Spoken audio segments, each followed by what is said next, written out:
Hi, I'm Abby McHugh-Griffa, Executive Director of the Climate Solutions Accelerator, and I am honestly still processing the very poor air quality that we experienced here in our region last week as a result of the wildfires that are burning in Canada and the way that the winds just happened to blow that smoke straight in our direction.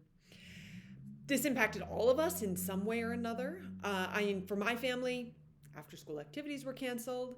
My son was coughing really badly. And that was especially alarming since one of our board members, who's an emergency room physician, mentioned that they were seeing an increase of patients coming to the emergency room for respiratory illness. And to be honest, it scared me, right? And I think it scared a lot of people. And hopefully, my hope is that those wildfires will serve as a wake-up call and a catalyst for people to really understand that climate change is indeed a public health crisis that is already impacting our region. But I'm worried that we're letting that memory slip away. So my first ask of you today is to keep the conversations going and keep this in the forefront of people's minds and help people make the connection between increase in wildfires that are happening, around the country, around the world, and climate change. So again, let's not let that unfortunate opportunity slip away to help our community really understand the connection between climate and these natural disasters and our health specifically. Okay, so moving on. Some other recent not great news. The rate case, RG&E NYSEG rate case, is wrapping up. The joint proposal was just released. We are still kind of processing some of the details of that joint proposal, but in summary, it's not good. Rates are going up, and not a lot is happening to get the system transitioned off of our reliance on fossil fuels and to build the grid to support more renewables. So I'm sorry to say, though we were advocating throughout the process for the climate, for clean energy, the results of that process are not great. And, for those who are familiar with the rate case process, the process itself is not great, right? It's not a particularly equitable, inclusive process. In fact, it's exactly the opposite. And it's enormously important in terms of investment in the grid and kind of the decisions about what will be happening with our energy system for the coming years. We're also not sure yet if there will be public hearings, but we will keep you informed as to that. So please keep an eye out for information as we move on with that.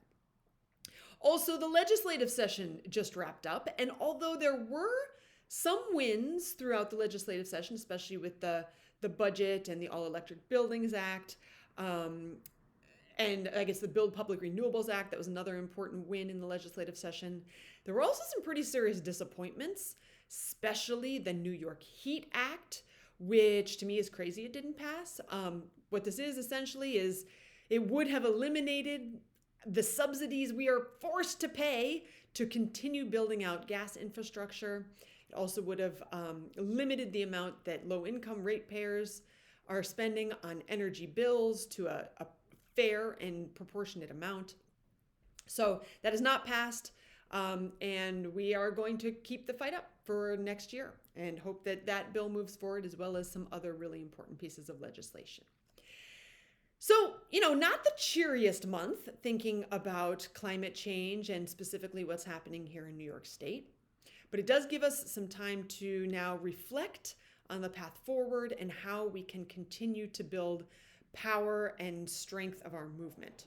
So, something to mark your calendar for, on September 15th, there will be, for the first time in a long time, a major climate march happening here in Rochester, and we need people to turn out for that. So it's in September. If you want to be involved in the planning, let us know, because that's starting to happen now.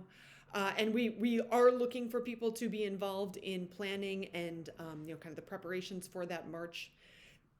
September 15th, part of Climate Week, part of a global movement to push back against the fossil fuel industry and really advocate strongly for policy that will get us, again, off of fossil fuels.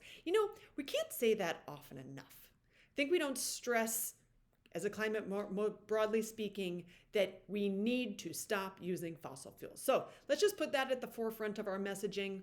Also, the message that climate change is a public health crisis that is already impacting us. And the more we can kind of be unified around that, we're unified around the vision for a regenerative economy, the more strength and power we'll be able to build together. So, like my t-shirt says here, together we are the solution to climate change. Appreciate your continued work and support to advocate for systems level solutions. And although times are rough, we can process that together and work in solidarity to advance progress. Thanks so much for your time. Take care.